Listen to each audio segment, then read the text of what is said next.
الرحمن الرحيم الذي خلق 7 سماوات طباقا ما ترى في خلق الرحمن من تفاوت فارجع البصر هل ترى من فطور ثم ارجع البصر كرتين ينقلب إليك البصر خاسئا وهو حسير ولقد زينا السماء الدنيا بمصابيح وجعلناها رجوما للشياطين وأعتدنا لهم عذاب السعير صدق اللہ العظیم. جس نے 7 آسمان ایک دوسرے کے اوپر بنائے تم خدائے رحمان کے بنانے میں کوئی فرق نہیں پاؤ گے. اب پھر نظر دوڑا کر دیکھو کیا تمہیں کوئی خلل نظر آتا ہے؟ پھر بار بار نظر دوڑاؤ، نتیجہ یہی ہوگا کہ نظر تھک کر نامراد لوٹے گی. ہم نے قریب والے آسمان کو روشن چراغوں سے سجا رکھا ہے اور ان کو شیطانوں پر پتھر برسانے کا ذریعہ بھی بنایا ہے اور ان کے لیے دہکتی آگ کا عذاب تیار کر رکھا ہے. یہ سورہ ملک کی، سورہ تبارک کی تیسری، چوتھی اور 5ویں آیت ہے. پہلی آیت کے اندر بتایا کہ اللہ تبارک و تعالیٰ کی ذات بابرکت ہے اور ساری کائنات کی بادشاہی اس کے ہاتھ میں ہے. دوسری آیت کے اندر بتایا کہ اس نے موت اور زندگی اس لیے بنائے ہیں تاکہ تمہیں آزمائے، تمہارا امتحان لے. اب یہاں سے تیسری اور چوتھی آیت کے اندر اللہ کی توحید کی نشانیاں بتائی گئی. قرآن کریم میں بے شمار آیتوں میں اللہ کی توحید کی نشانیاں بتائی گئی ہے کہ ان کو دیکھ کر انسان اللہ کو پہچانے. یہ سورہ تبارک ہے، اس کا خاص جو موضوع ہے وہ یہی، ایک تو توحید، ایک اللہ کو پہچانا، دوسرا ہے آخرت کی زندگی برحق ہے، جہنم کا بھی اس میں تذکرہ ہے، لیکن خاص اللہ کی توحید کی نشانیاں پہلے رکوع میں بھی ہیں اور دوسرے رکوع میں بھی ہیں. تو یہاں فرمایا کہ جس نے الذی خلق 7 سماوات، 7 آسمانوں کو ایک دوسرے کے اوپر بنایا. انسان جب دنیا کے اندر دیکھتا ہے تو سب سے پہلے اس کو آسمان نظر آتا ہے. یہ کس نے بنایا، کب بنایا، یہ کس طرح بنایا، اس کو کون چلا رہا ہے، اس کے اوپر انسان غور کرے. حدیث شریف کے اندر آتا ہے، حضرت ابن عباس رضی اللہ عنہ سے مروی کہ ایک مرتبہ میں اپنی خالہ، ان کی خالہ حضرت میمونہ رضی اللہ عنہا کے گھر سو گیا. یعنی وہ ام المومنین ہے حضرت میمونہ، تو کہ ان کے گھر سو گیا.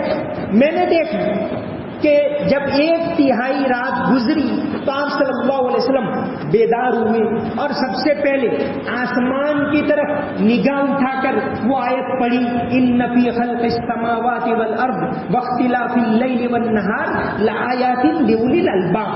آپ صلی اللہ علیہ وسلم نے تہجد کے وقت یہ آیت پڑھی کہ یہ آسمان، یہ زمین، یہ ستارے، یہ سب ہیں اللہ کی قدرت کی نشانیوں میں سے. تو یہاں ان آیتوں کے اندر ایک تو یہی بتایا کہ یہ آسمان اللہ نے بنایا. کیا تمہیں ان کے اندر کوئی خلل نظر آتا ہے؟ برابر غور کر کے دیکھو، آپ دیکھیں گے کہ اللہ تعالیٰ نے رات اور دن بنایا. وقت اللہ تعالیٰ نے کیسا مقرر کیا ہے کہ صبح وقت جو ہوتا ہے کہ بھئی 7:02 تو 7:02 پر سورج نکل ہی آتا ہے، اس میں 1 سیکنڈ کا بھی فرق نہیں ہے. صدیوں سے یہ نظام چل رہا ہے، رات ہوتی ہے، دن ہوتا ہے. یہ کون چلا رہا ہے؟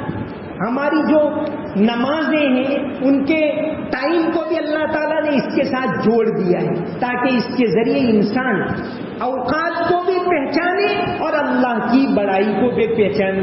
تو یہ سورج کے ساتھ صبح جب 18 ڈگری اوپر سورج ہوتا ہے تو پہلی کرن پھوٹتی، اجالا ہونے کی شروعات ہوتی ہے جس کو صبح صادق کہتے ہیں، وہاں سے پہلی نماز کا وقت فجر کی، پھر جب سورج کا پہلا کنارہ باہر آئے تو فجر کی نماز کا وقت ختم.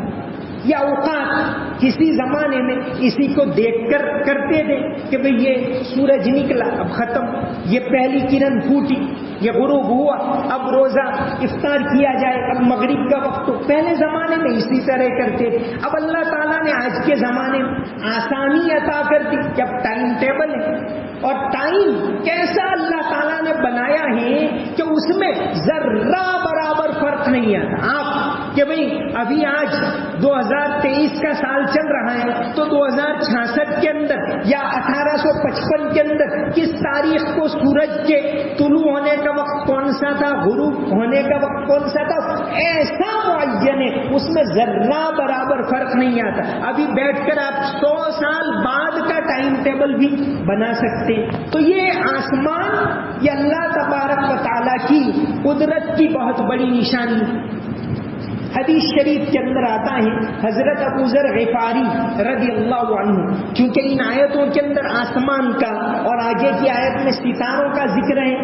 وَلَقَدْ زَيَّنَّا السَّمَاءَ الدُّنْيَا بِمَصَابِيحَ. حضرت ابو ذر غفاری رضی اللہ عنہ سے ایک حدیث مروی ہے ابو داؤد شریف میں اور حدیث کی دوسری کتابوں میں، کہ چونکہ وہ آیت الکرسی تو ہم پڑھتے ہی کہ اللہ تعالیٰ کی کرسی کتنی بڑی ہے. وسع کرسیہ السماوات والارض. اللہ کی کرسی ہم تو خیال نہیں کر سکتے اس کو، بس قرآن نے بتایا ہم نے مان لیا. فرمایا وسع کرسی، آیت الکرسی پڑھتے تو اس کی کرسی وسع کرسیہ السماوات والارض، آسمانوں اور زمین کو کور کیے ہوئے. تو حضرت ابو ذر غفاری رضی اللہ عنہ نے ایک مرتبہ پوچھا، اے اللہ کے رسول صلی اللہ علیہ وسلم، اللہ کی کرسی کتنی بڑی ہے؟ تو آپ صلی اللہ علیہ وسلم نے فرمایا یہ دیکھیے ہم 5 وقت بولتے اللہ اکبر، اللہ بڑا. نماز میں کہا اللہ اکبر بولو، اللہ بڑا. بار بار مسلمان کی زبان سے یہ کلمہ اللہ اکبر اللہ بڑا. آپ 2 رکعت نماز میں 11 مرتبہ اور 4 رکعت میں 22 مرتبہ اللہ اکبر بولتے ہیں. دن رات کی 5 نماز فرض نمازوں کے اندر، صرف فرض نمازوں کے اندر آپ 94 مرتبہ اللہ اکبر بولتے ہیں، اللہ بڑا اللہ بڑا اللہ بڑا. تو اللہ کتنا بڑا؟ تو حضرت ابو ذر غفاری رضی اللہ عنہ نے پوچھا کہ اللہ کے نبی اللہ کی کرسی کتنی بڑی؟ یہ کائنات کو آج ہم جانتے کتنی بڑی، کچھ بھی نہیں جانتے. کسی زمانے میں انسان یہ کہا کرتے تھے کہ ستارے، آگے کی آیت میں وَلَقَدْ زَيَّنَّا السَّمَاءَ الدُّنْيَا بِمَصَابِيحَ، کہ یہ ستارے چراغوں کے مانند اللہ نے بنائی. یہ ستارے کتنے؟ کسی زمانے میں انسان کہتا تھا کہ یہ سینکڑوں ہیں. پھر جب شروع میں ایجاد ہوا ٹیلیسکوپ، سب سے پہلے پن ہول کیمرہ ابن حسم نے ایجاد کیا. آپ ریسرچ کیجیے، یہ سائنس ہے. سائنس کی ترقی میں مسلمانوں کا بہت بڑا رول رہا ہے، لیکن آج اس تاریخ کو ہم نے بھلا دیا ہے. ایک کتاب شائع ہوئی ہے نیشنل جیوگرافک، امریکہ کی ایک بہت بڑا ادارہ ہے نیشنل جیوگرافک، اس نے ایک کتاب شائع کی 1001 انوینشنز، کہ مسلمانوں نے اس دنیا کو ایسی 1001 ایجادات دی. یہ 1001 انوینشنز یہ بہت پڑھنے کی کتاب ہے کہ جس مسلمانوں کے ہاتھ میں حکومت کیوں رہی، سائنس ان کے کنٹرول میں، تجارت ان کے کنٹرول میں.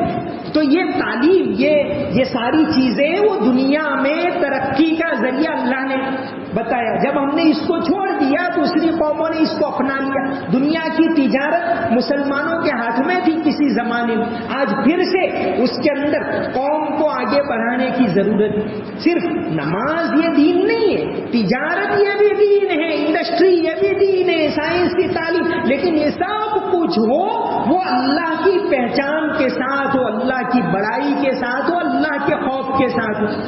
تو کائنات کتنی بڑی ہے.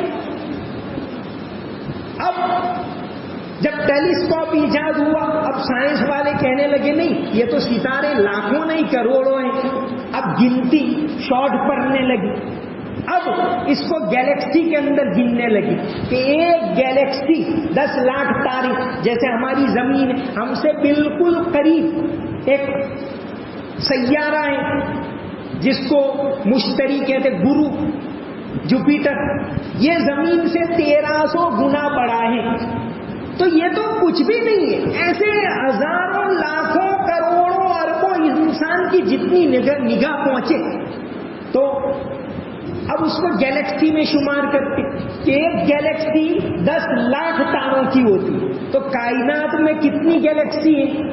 اب تک سائنس کی جتنی نگاہ پہنچی وہ تو ابھی بہت کم ہے، پتہ نہیں اس سے اوپر اللہ تعالیٰ کی کائنات کتنی بڑی ہے، پھر جب یہ دنیا اتنی بڑی ہے تو اللہ کی جنت کتنی بڑی ہوگی وہ کوئی نہیں جانتا۔ تو اب تک سائنس کی نگاہ جہاں تک پہنچی ہے یہ کہتے ہیں کہ کائنات کے اندر برہمانڈ کے اندر 3 ٹریلین گیلیکسی، 3 ٹریلین تارے نہیں گیلیکسی، ایک ہوتا ہے ملین، 1 پر 10 1 پر 6 صفر ہو اس کو ملین کہتے، پھر 9 صفر ہو تو اس کو بلین کہتے، 12 صفر ہو تو اس کو کہتے ٹریلین، اور 1 پر 100 صفر ہو تو اس کو کہتے گوگل۔ تو اب تک کائنات کے اندر جب جہاں تک نگاہ پہنچی انسان کی 3 ٹریلین گیلیکسی ہے، اور اس سے زیادہ کتنا ہے پتہ نہیں۔ تو حضرت ابو ذر غفاری رضی اللہ عنہ نے پوچھا کہ اللہ کے رسول اللہ کی کرسی کتنی بڑی؟ آپ صلی اللہ علیہ وسلم نے فرمایا ابو ذر آؤ، یہ تمہارے ہاتھ میں انگوٹھی ہے، مان لو کہ بہت بڑا میدان ہو، آپ صلی اللہ علیہ وسلم نے مثال دے کر بتایا کہ بہت بڑا میدان ہے، اس کے اندر یہ تمہاری انگوٹھی ڈال دو۔ حدیث کے اندر یہ الفاظ آتے ہیں کہ حلقۃ ملقات بارض فلات، کہ بڑا میدان ہو اس میں تمہاری انگوٹھی ڈال دو، سمجھو کہ وہ انگوٹھی ہے وہ تو پوری کائنات ہے، یہ پورا برہمانڈ تمہارا جتنا بلین ٹریلین جو بھی ہے، اور وہ میدان ہے وہ اللہ کی کرسی سمجھ لو۔ تو حضرت ابو ذر رضی اللہ عنہ نے آگے پوچھا اے اللہ کے رسول اللہ کا عرش کتنا بڑا؟ ایک تو ہوتی ہے کرسی اور ایک ہوتا ہے اسٹیج، جس کو ہم لوگ کہتے ہیں کرسی تو چھوٹی ہوتی ہے، اسٹیج ہے تب ہوتا ہے بڑا ہوتا ہے۔ تو پوچھا قرآن کریم میں عرش کو فرمایا عرش العظیم کہ عرش بہت بڑا ہے، تو پوچھا کہ اللہ کا عرش کتنا بڑا؟ تو آپ صلی اللہ علیہ وسلم نے فرمایا کہ اچھا تم یہی فرض کر لو کہ تمہاری انگوٹھی ہے اس کو میدان میں ڈال دو، وہ میدان ہے وہ تو اللہ کا عرش ہے اور یہ انگوٹھی ہے سمجھ لو کہ کرسی، تو اللہ کی ذات کتنی بڑی؟ اللہ اکبر، اللہ سب سے بڑا۔ بار بار یہ لفظ بلوایا جاتا ہے مسلمان کی زبان سے، لیکن ابھی اس کے دل کے اندر نہیں اترا۔ اصل تو ہونا یہ چاہیے تھا کہ دوسروں کو دعوت دیتا کہ ہم اللہ اکبر بولتے ہیں 5 مرتبہ، اس کا مطلب کیا ہے؟ مولانا علی میاں رحمۃ اللہ علیہ نے ایک دلچسپ واقعہ اس سلسلے میں لکھا ہے۔ مولانا جب بھی سفر کرتے عام طور سے غیر مسلم لوگوں کو مانوس کرنے کی کوشش کرتے تھے، تو ان کی جو آپ بیتی میں ایک واقعہ لکھا ہے کہ ایک مرتبہ ٹرین میں گئے، ٹرین میں بیٹھے، غیر اپنے ساتھی بھی تھے، غیر مسلم دوست تھے، ان سے باتیں کرنے لگی، پھر نماز کا وقت ہوا، نماز پڑھی، نماز پڑھنے کے بعد پھر باتیں کی، تو ایک غیر مسلم دوست تھا، اس نے مولانا علی میاں سے پوچھا کہ حضرت اگر برا نہ لگے تو ایک سوال پوچھوں؟ مولانا نے کیا پوچھیے؟ تو کہا آپ لوگ نماز پڑھتے ہیں تو یہ نماز کے اندر اکبر بادشاہ کا نام بار بار کیوں لیتے؟ مسلمان آج اللہ اکبر کیا ہے وہ اپنوں کو بھی نہیں سمجھا سکا کہ اللہ کتنا بڑا، اللہ کی ذات کتنی بڑی، اس کی طاقت کتنی بڑی۔ تو یہاں ان آیتوں کے اندر فرمایا کہ یہ آسمان جو نظر آتے ہیں وہ اللہ تعالیٰ نے بنائے اور ان کے اندر کوئی خلل نہیں، سورج اس کے وقت طلوع ہوتا ہے، اس کے وقت غروب ہوتا ہے، اس کے وقت میں رات ہوتی ہے، اس کے وقت میں دن ہو رہا ہے، یہ سارا نظام کون چلا رہا ہے؟ کیا کبھی ہم نے غور کیا کہ اندھیرا ہوتا ہے کون لاتا ہے؟ کوئی سائنس والے لاتے ہیں، کوئی انسان لاتا ہے؟ یہ جوپیٹر اتنا بڑا ہے، سورج اتنا بڑا کس نے بنایا؟ یہ سورج جو گرمی دے رہا ہے، اتنی دور سے روشنی دے رہا ہے، وہ کس نے بنایا؟ اتنا بڑا سورج، کون اس کے اندر فیول وہ گیس بھر رہا ہے؟ اللہ تبارک و تعالیٰ صدیوں صدیوں صدیوں سے یہ روشنی دے رہا ہے، اس کے اندر کوئی فرق نہیں آیا. تو فرمایا کہ یہ الذی خلق 7 سماوات طباقا، کیا 7 آسمان تہ بتہ اس نے بنائے. ما ترى فی خلق الرحمن من تفاوت، اللہ کی تخلیق میں، اللہ کے بنانے میں تم کو ذرہ برابر فرق نہیں نظر آئے گا. ثم ارجع البصر کرتين، برابر نگاہ دوڑاؤ، برابر غور کرو، کیا تم کو کوئی خلل نظر آتا ہے؟ بالکل نظر نہیں آئے گا. تو یہ ساری کائنات اس سورت جو مکی صورتیں ہوتی ہیں اس میں اللہ تعالیٰ کی پہچان کروائی گئی ہے اور آخرت کی پہچان کروائی گئی، کیونکہ یہ دونوں عقیدے بہت ہی زیادہ اہم ہیں. اور جو مدنی صورتیں اس میں زیادہ احکام بتائے گئے کہ نماز کیا ہے، روزہ کیا ہے، زکوٰۃ کیا ہے، اخلاقی زندگی. مکی صورتوں میں بھی، مدنی صورتوں میں بھی اخلاق وغیرہ، تجارت کیا ہے، یہ ساری چیزیں، سارے احکام حلال کیا حرام کیا، وہ زیادہ مدنی صورتوں میں بتایا گیا. تو یہ سورہ تبارک ہے، قرآن کی 114 صورتوں میں سے 86 صورتیں مکی ہیں اور 28 مدنی صورتیں. تو سورہ تبارک ہے وہ مکی صورت ہے. تو آگے فرمایا وَلَقَدْ زَيَّنَّا السَّمَاءَ الدُّنْيَا بِمَصَابِيحَ، ہم نے قریبی آسمان کو چراغوں سے سجایا ہے. انسان رات کو دیکھتا ہے، جیسے وہ حدیث میں نے بتائی کہ نبی کریم صلی اللہ علیہ وسلم جب تہجد کے وقت اٹھتے تھے تو آسمان کی طرف نگاہ اٹھا کر وہ آیت پڑھتے تھے، ان فی خلق السماوات والارض واختلاف اللیل والنہار. وہ آیت آپ صلی اللہ علیہ وسلم پڑھتے تھے. تو یہ چراغوں کے معنی، یہ آسمان کس نے سجائے؟ جو چراغ ہوتے ہیں وہ دنیا میں بھی ہمیں خوبصورت نظر آتے، جیسا کہ حدیث شریف کے اندر آتا ہے مسجد نبوی میں سب سے پہلا چراغ حضرت تمیم داری رضی اللہ عنہ نے جلایا. 8 سال تک، یعنی سن ہجری 8 تک مسجد نبوی میں کوئی چراغ کا انتظام نہیں تھا، بس وہ لکڑوں کی اور اوپر کھجور کا وہ ڈال دیے. لیکن اندر جو نماز پڑھنے والے تھے وہ اللہ سے رابطہ جوڑے ہوئے تھے. آج جو علامہ اقبال نے کہا مسجدیں مرثیہ خواہیں کہ نمازی نہ رہے، یعنی وہ صاحب اوصاف حجازی نہ رہے، کہ یہاں ساری فیسلٹی ہے، اے سی بھی ہے، یہ بھی ہے، وہ بھی ہے، لیکن وہ صحیح نمازی نہیں رہے. تکلیف تو تھوڑی پڑنی چاہیے، ہم تو ہر چیز میں آرام چاہتے ہیں، ہر چیز میں فیسلٹی چاہتے ہیں.